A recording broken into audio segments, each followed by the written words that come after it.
करते हैं। उसके बाद अगर कोई पोंड है आसपास तो उसमें गैम्बुजिया फिश को रिलीज करके इनको कंट्रोल किया जा सकता है। लेकिन कुछ ऐसी वाटर बॉडीज होती हैं जहां पे हमें इंसेक्टिसाइड्स का यूज करना पड़ता है। स्प्रेइंग ऑफ इंसेक्टिसाइड्स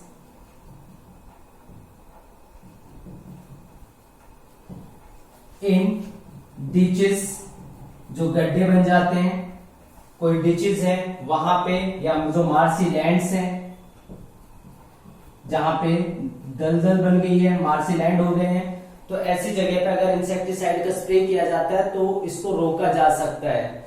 इसके अलावा ब्रीडिंग ग्राउंड को खत्म करना तो इंपॉर्टेंट है ही, साथ में अब उनकी बाइट को भी रोकना भी जरूरी होता है। तो ब्रीडिंग ग्राउंड को खत्म होने में टाइम लग सकता है, लेकिन तब तक उनकी बाइट को कैसे रोका जाए, तो उसके लिए जैसे मॉस्किटो रेपेलेंट्स का यूज किया जा सकता है, या जो नेट्स है, मॉस्किटो नेट्स जो है वो यूज किए जा सकते हैं to avoid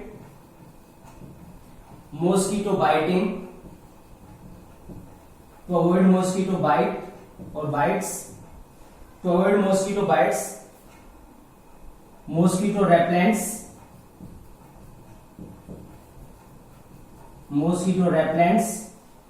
can be used,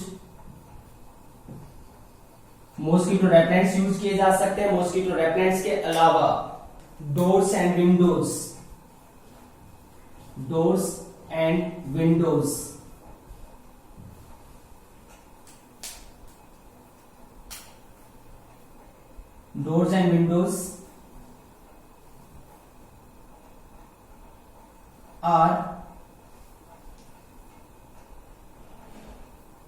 doors and windows are decorated with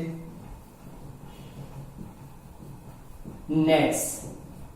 जो नेट होते हैं वो दरवाजों में लगाए जा सकते हैं, मॉस्किटो को जो प्रिवेंट कर सकते हैं। जालियां जो होती हैं वो लगाई जा सकती हैं जिससे मॉस्किटो की बाइटिंग को रोका जा सकता है। इसके अलावा to cover the body parts, body part को भी अगर पूरी तरीके से कवर करके रखा जाता है तो उसके इसमें भी वेक्टर जो है वो बाइट नहीं कर पाता है। तो जो वेक्टर बोर्न डिजीजेस हैं उसमें control and eradication of vectors, that is the breeding ground of the vectors, काफी इंपॉर्टेंट होता है। और उसके लिए stagnation of water in and around residential areas, कहीं पे भी पानी के इकट्ठे होने को रोकना होता है। हाउस होल्ड कूलर्स की रेगुलर क्लीनिंग जरूरी होती है। Introduction of gambusia fish in ponds help कर सकता है क्योंकि वो मॉस्किटो लार्वे पे फीड करते हैं। Spraying of insecticide in beaches, marshy lands, ये भी इंपॉर्टेंट होता है। तो ऐसी वाटर बॉडीज जहां पे हम दूसरे कंट्रोल मेजर्स यूज नहीं कर सकते, वहां पे इंसेक्टिसाइड का स्प्रे करके उनको किल किया जा सकता है। मॉस्किटो बाइट को रोकने के लिए मॉस्किटो रेपेलेंट्स लाइक बहुत सारे लिक्विड आते हैं, ऑल आउट आता है, मोर्टीन आते हैं, उन लिक्विड्स का यूज किया जा सकता है। इसके अलावा डोर और जो विंडोज हैं that are provided with nets, mosquito proof nets, यानी कि उनमें जालियां लगाई जा सकती हैं जिनसे मॉस्किटो रूम्स के अंदर एंटर ना हो। और last to cover the body parts, जब भी बाहर जाते हैं या पार्क वगैरह में जाते हैं तो बॉडी पार्ट अगर कवर है तो मॉस्किटो की बाइटिंग काफी हद तक प्रिवेंट की जा सकती है।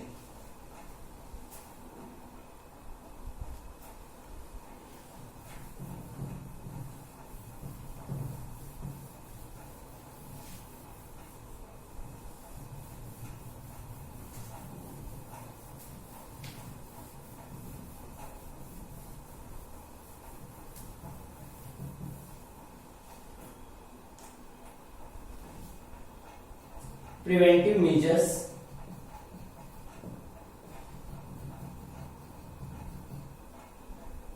measures, also include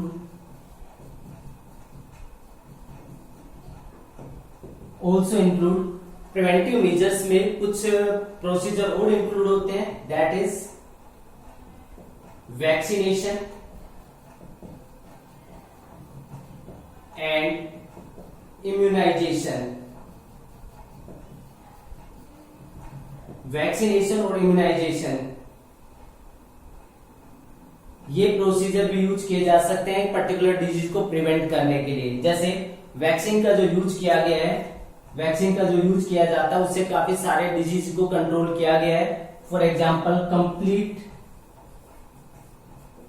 eradication, complete eradication of small pox. जो स्मॉल पॉक्स डिजीज है उसको पूरी तरीके से अर्थ के ऊपर से इरेडिकेट कर किया जा चुका है। तो जो वैक्सीन्स है उनका यूज किया जा सकता है पर्टिकुलर डेडली डिजीजेस को कंट्रोल करने के लिए। बहुत सारे दूसरे डिजीज है जिनके लिए वैक्सीन जो है वो प्रिपेयर्ड है।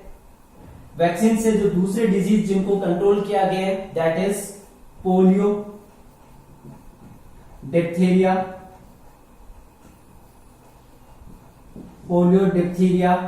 Tetanus etcetera.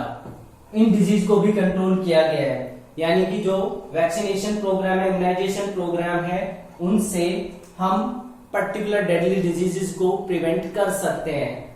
तो जैसे स्मॉल पॉक्स को पूरी तरीके से रेडिकेट किया गया, अब लगभग पोलियो भी रेडिकेट हो चुका है। आने वाले टाइम में पूरी तरीके से पोलियो रेडिकेट हो जाएगा अर्थ पे से। किसी भी इंडिविजुअल को या कोई भी इंडिविजुअल ऐसा नहीं होगा जो पोलियो से अफेक्टेड हो। तो ये वैक्सीनेशन और इम्यूनाइजेशन प्रोग्राम से ही पॉसिबल है। तो जो वैक्सीनेशन है और इम्यूनाइजेशन वो भी हमारे प्रिवेंटिव मेजर्स में इंक्लूड होते हैं। अब बात आती है कि जो वैक्सीनेशन है उसमें तो हम वैक्सीन यूज करते हैं। इम्यूनाइजेशन वाला जो प्रोग्राम होता है उसमें हम एंटीबॉडीज, जो प्रिपेयर्ड प्रीफॉर्म्ड एंटीबॉडीज वो डालते हैं। तो नेक्स्ट टॉपिक जो इम्यूनिटी होगा उसमें हम वहां पे डिस्कस करेंगे कि वैक्सीनेशन और इम्यूनाइजेशन में क्या डिफरेंस होता है। नेक्स्ट थिंग आती है कि जब हम वैक्सीन की बात करते हैं तो वैक्सीन की रिक्वायरमेंट लार्ज स्केल पे होती है। अब लार्ज स्केल पे वैक्सीन का प्रोडक्शन हम कैसे कर सकते हैं? तो large scale production of vaccine के लिए बायोटेक्नोलॉजी इंपॉर्टेंट रोल प्ले करती है। Large scale production of vaccines is carried out by the help of biotechnology. Biotechnology की हेल्प से लार्ज स्केल पे वैक्सीन क्रिएट की जा सकती है। यानी कि जो बायोटेक्नोलॉजी है वो दो काम करती है। ह्यूज प्रोडक्शन, काफी ज्यादा प्रोडक्शन आता है, and second thing safer vaccine. और जो वैक्सीन बनती है वो सेफ भी होती है। सिर्फ उसी पार्ट को प्रिपेयर किया जाता है जिसकी वजह से हमारी बॉडी इम्यूनिटी डेवलप कर सके, बाकी पार्ट को यहाँ पे डिस्कार्ड कर दिया जाता है। इसलिए जो बायोटेक्नोलॉजी है वो काफी इंपॉर्टेंट रोल प्ले करती है वैक्सीन को बनाने में, और जिस वैक्सीन से फिर आगे जाके हम डिजीज को कंट्रोल कर सकते हैं, प्रिवेंट कर सकते हैं, नॉट कंट्रोल सॉरी प्रिवेंट कर सकते हैं। तो ह्यूज प्रोडक्शन और सेफर वैक्सीन बायोटेक्नोलॉजी से प्रोड्यूस हो सकती है और इससे की भी जा रही है। जैसे हेपेटाइटिस जो बी है एक डिजीज होता है, उसके लिए वैक्सीन बायोटेक्नोलॉजी की हेल्प से डेवलप की गई है। इसके अलावा कंट्रोल मेजर्स के लिए भी हमारे पास कुछ मेथड्स होते हैं। कंट्रोल का मतलब होता है जब डिजीज हो जाता है तो हम कैसे उसको ट्रीट कर सकते हैं। तो ट्रीटमेंट के लिए हमें मेडिसिन की जरूरत पड़ती है। तो यहाँ पे ट्रीटमेंट में जो सबसे इंपॉर्टेंट रोल है वो प्ले करते हैं antibiotics. Antibiotics play an important role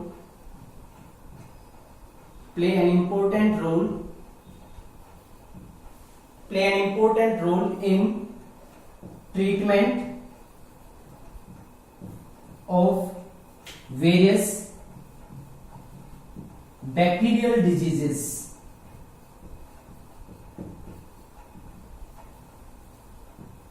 बहुत सारे बैक्टीरियल डिजीजेस को कंट्रोल करने में एंटीबायोटिक्स काफी इंपॉर्टेंट रोल प्ले करते हैं। यानी कि एंटीबायोटिक्स का यूज करके हम बैक्टीरियल इंफेक्शंस को या बैक्टीरियल डिजीजेस को ट्रीट कर सकते हैं। तो काफी सारे प्रिवेंटिव मेजर्स हैं। तो जो हमने प्रिवेंटिव मेजर्स यहाँ पे और कंट्रोल मेजर्स में स्टडी किए हैं, तो ये पर्टिकुलर कंट्रोल मेजर है। जो ट्रीटमेंट जो पार्ट होता है उसके लिए हम कंट्रोल वर्ड यूज करते हैं। हालांकि वेक्टर में जो उनकी पॉपुलेशन उनको किल करना भी कंट्रोल में इंक्लूड होता है। तो प्रिवेंटिव एंड कंट्रोल मेजर्स में अगर हम देखें तो क्या क्या चीजें हैं? Personal hygiene, public hygiene, avoid contact with infected person. Vector से है तो उसके ब्रीडिंग ग्राउंड को खत्म करना, जिसमें रेगुलर क्लीनिंग वाटर बॉडीज की हो सकती है और उसका इंसेक्टिसाइड स्प्रे हो सकता है, गैम्बलीजिया फिश का इंट्रोडक्शन हो सकता है। डोर्स और जो विंडोज है उसमें जो नेट्स है उसका यूटिलाइजेशन करके ऐसा किया जा सकता है, वैक्सीनेशन और इम्यूनाइजेशन प्रोग्राम यूज किया जा सकता है, या लास्ट में जो एंटीबायोटिक है उससे डिजीज को, जो बैक्टीरियल डिजीज है उनको ट्रीट किया जा सकता है. So that is all about the preventive and control measures of infectious diseases.